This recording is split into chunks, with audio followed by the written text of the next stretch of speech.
د بټي کوټ ولسوالۍ په چاردهي سیمه کې پرون شاوخوا 11 بجې وسلوالو طالبانو پر ولسي وګړو وحشیانه برید وکړ چې له امله یې 4 ملکي وګړي شهیدان او د میرمنو او ماشومانو په ګډون 15 نور ټپیان شول.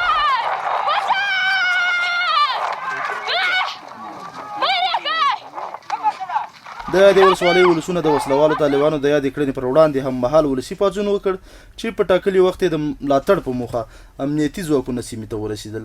امنیتي ځواکونو په یاده سیمه کې د وسلوالو طالبانو پر ضد عملیات ترسره کړل چې له امله یې ګڼ شمېر مخالفین وژل شوي.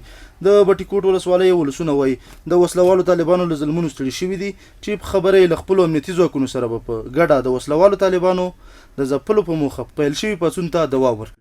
موږ دا ورونه چې راغلل خدای پاک دې دوی سره ښه وکړي. زموږ دومره ګزاره شوې لکه نن چې په موږ باندې اخته دي دا ټول کلي هم راوتې ده چې څوک څه رقم خواهش لري دغه ځای کې موږ هر رقم منډه تړله ورسره والې شو. پوستې راله جوړې موږ تابعدار یو ښایسته ښایسته ځوانان راسره دي.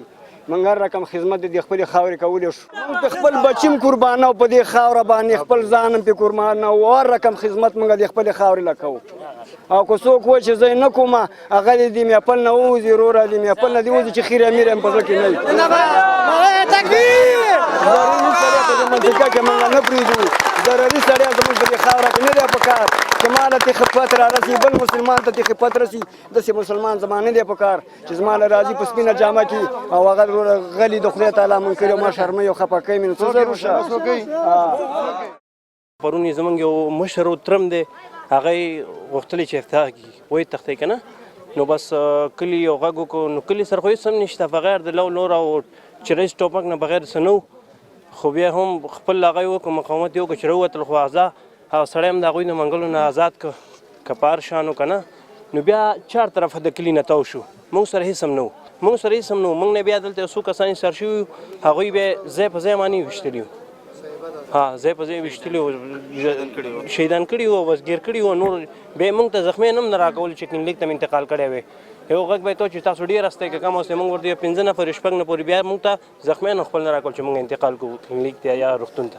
یوازې دا نو ټول مشران چې د پاکستان نخوا نه ولې چې کوم اطلاعات ورکړي شي دا ټول هغوی چې دی د پاکستان حصه دی هغوی چې ورته وایي یو چا نه مې خبر اورېده وایي ورته ویل چې نور مو نه کې د جوماتونو کې اوبه کولاوئ چې دا بمبې مصرفېږي چې دومره کړته عوامو ته تاوان رسوئ که نه نو دا ټول وشر او هغه خو عادي خبره چې نور نو ډېر چې وسې کېږي که نه نو ډېر ظلمونه کول او کوي. دغه سیمه چې مخکې پکې وسلوالو طالبانو ولسونه ځورول اوس د ولسونو او امنیتي ځواکونو په ګډې همغږۍ سره د مخالفینو له شتون څخه پاکه شوې ده چې اوس مهال د هیواد ملي امنیتي او دفاعي ځواکونه پکې په شاړنیزو عملیاتو بوخت دي. د بټي کوټ ولسوال نعمت الله نورزي وویل د یادې ولسوالۍ ولسونه له دوی سره همکار دي چې د مخالفینو د ځپلو او له منځه وړلو په موخه یې په ولسي پاڅون لاس پورې کړ. زمونږ نظامي ځواکونه په ضرب د 1 ساعت کې دغلته راورسېده. ولس ته نه کلک حمایت لري کلک ملاتړ لري او دا د ولس حمایت و چې موږ په ډېر سرعت سره د چاردهي ساحې ته رالو. انشاءالله د بټي کوټ ټولو ساحو ته به ځو. ټولو ساحو کې ولس ولاړ دی ولس مقاوم دی او امنیتي ځواکونه به یې تر شا ولاړ وي. انشاءالله د دغه ځای نه به د طالبانو کرړۍ او جرړې پاکې د منځه ویشي. د 4مې پلي لیوا د رستیوزوال ډګروال محمد جان دریاب ولسونو ته ډاډ ورکړ چې امنیتي ځواکونه یې تر شا ولاړ دي چې په هر حالت کې خپلو ولسونو ته رسیدگی کوي. ما به وقت و زمان به کمک مردم خود رساندیم و مردم خود حمایت کردیم.